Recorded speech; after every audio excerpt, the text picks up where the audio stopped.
Resource management is at the core of Street Fighter 6. Firstly, there's the drive gauge, which most characters are reliant on for their best tools. Mismanaging your drive can be punishing, with Burnout completely swinging rounds. Attacking the opponent's drive can often be more rewarding than attacking their life.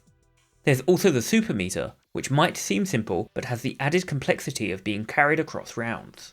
Finally, there's health. You might not think of this as a resource, but there are times it's valuable to risk losing health in order to gain some kind of advantage. While these resources may seem separate, they're actually interlinked. Resources do not exist in a vacuum, and that's important to consider when making decisions. You're often able to sacrifice one resource to protect another. Once you have a good understanding of the ways they interact, you'll gain much more control over your resources. The resource management game of Street Fighter 6 is deep but worth mastering. In this video, I'm going to give an explanation of each of these resources, how they're gained and how they're spent. Afterwards, I'll give practical advice for resource management and explain how to make the most of your resources. Finally, I'll talk about how to play around your opponent's resources and how their resources may affect your decision making. I'll now go over each resource in detail. The drive gauge starts full every round. You can spend drive using various actions. A neutral drive rush costs 1 bar. Cancelling a move into drive rush costs 3. Parry costs half a bar, but restores drive for every attack parried. OD moves and drive reversals cost 2 bars. Drive recovers passively over time, with more drive being recovered when hitting your opponent or when walking forward. If you perform a drive rush in a combo, recovery will be stopped for the rest of that combo. The exception is during level 3 supers. Level 3 supers restore around 2 bars of drive, and the opponent's drive recovery is paused during all supers. Drive is also lost whenever you block an attack or are hit by a super. Level 1 supers do half a bar of drive damage. Level 2s do 1 bar, Level 3s do 1.5 bars, and CAs deal 2 bars.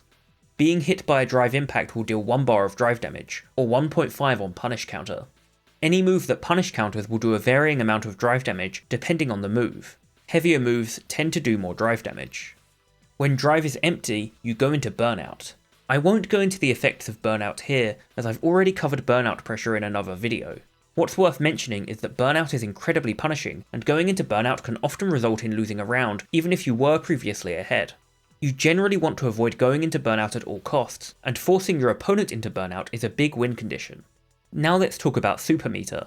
Super Meter is simple. You gain it by hitting the enemy or being hit. The meter can store up to 3 bars, with supers costing either 1, 2 or 3 bars. Super is carried between rounds. This means that spending meter in one round can put you at a disadvantage in the next. Level 1 supers are often used as combo enders or as reversals. Level 2 supers are the most varied. Some are reversals, some are installs or utility supers, and others are just combo enders. Level 3 supers are used as reversals or as combo enders. Level 3 supers turn into CA when below 25% life, gaining bonus damage to both health and drive. Supers have a limit on combo scaling. A level 3 will always do at least 50% of its max damage, even if used at the end of a long combo. Whenever you spend super in a round, you're investing in that round at the cost of future rounds. Performing a level 1 reversal when at a massive life deficit is often a poor decision. Not only are you still unlikely to win the round even if the reversal works, but you're also behind in future rounds. It's worth keeping in mind that you can't gain meter if you're already at 3 bars. If you're at 3 bars and it's not the final round, try to spend some. Super gain is fast in Street Fighter 6, but when you're on full meter, you're gaining nothing. Level 3 supers are extremely powerful. They do a ton of damage even in scaled combos. They also damage the opponent's drive while restoring your own. Because level 3s are so powerful, you generally want to make sure that you use one every game. If you spend too much meter earlier in the game and can't do a level 3, then you're usually at a disadvantage.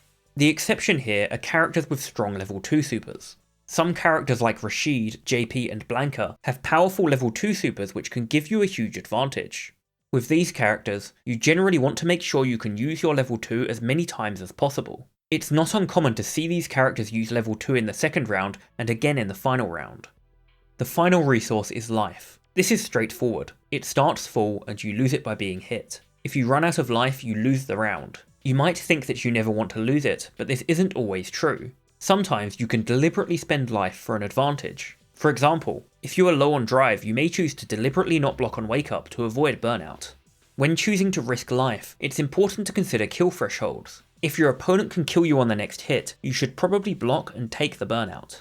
Now that I've explained each resource and some of the ways they interact, I'm going to give actionable advice on how you can improve your resource management.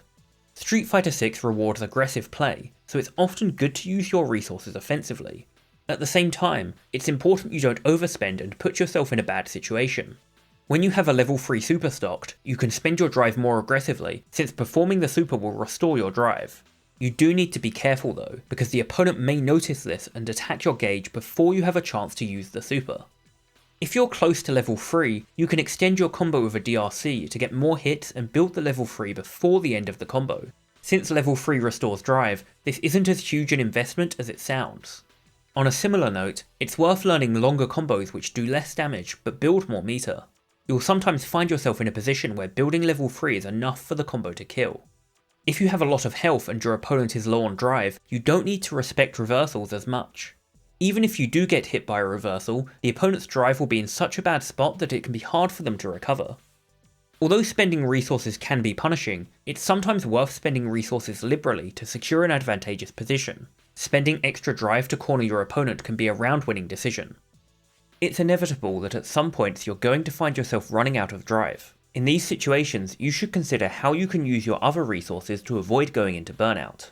If you're low on drive, you might consider using a super reversal instead of an OD reversal. Not only will this protect your drive gauge, it will also recover some drive during the animation. When you recover from burnout, you're restored to full drive. If you have level 3 stocked and have your opponent in the corner, it can sometimes be worth burning yourself out and spending level 3. This minimises the amount of time the opponent has to take advantage. This is a high risk strategy, but it can get you out of a bad situation. Since you gain drive by walking forward and attacking the opponent, but lose it by blocking, it's often better to play aggressively when low on drive. The same is true for burnout. You'll recover quicker if you're more aggressive. While I have stressed that health is a resource, it works a bit differently to the others. If you run out of super or drive, you're still in the round. If you run out of health, you lose. This means your decision making will change drastically when low on health. If you're low on health, the risk reward on reversals is stronger. Usually, a blocked reversal will result in you losing a huge chunk of life, but if any hit will kill you anyway, then it's less significant. Most high level players are aware of this and will bait reversals more often when you're close to death. If you're almost dead, DI becomes very risky. Even if you armor through a hit, it can still kill you. If your opponent DIs you in the corner when you're nearly dead, you need to parry instead. If you're almost dead and in burnout, you might not want to spend a level 1 reversal. It's important to consider how likely you are to win the round after the reversal, and if it's actually worth it. Investing resources into an unwinnable round is a common trap that even high-level players fall into. I've talked a lot about managing your own resources, but it's important to pay attention to your opponent's resources as well. In particular, it's good to recognise when you can burn out your opponent, especially if they don't have a reversal super stocked. It's important to learn which of your block strings do the most drive damage. Sometimes you might even want to extend a block string of DRC to burn your opponent out. You can also burn your opponent out with a combo. Comboing into a drive impact will strip 1 bar from your opponent. It's also important to consider that your opponent's drive will recover when you're hitting them. Sometimes it's better to cut a combo short so that your super will definitely burn them out. Attacking the opponent's drive is a powerful strategy. Burnout is a win condition and in some cases can even lead to guaranteed checkmate scenarios. Of course, to capitalise on this, you need strong burnout pressure. I have a video on that which I'll link in the description. While you can't directly drain your opponent's super gauge, you can put them in situations where they're encouraged to spend supers. For example, if the opponent is in burnout and you have a lot of health, you can attempt to DI to force them to spend meter even though their chance of winning the round is very low. This is a high level tactic and not something I'd worry about at lower levels. The meter management game in Street Fighter 6 is far deeper than in previous titles. What at first seems simple actually has a near endless amount of depth. Resources affect almost every decision you make. It's impossible to cover everything in a single video, but hopefully I got you to think about resources in more detail. Thanks for watching, make sure to subscribe and I'll see you all next time.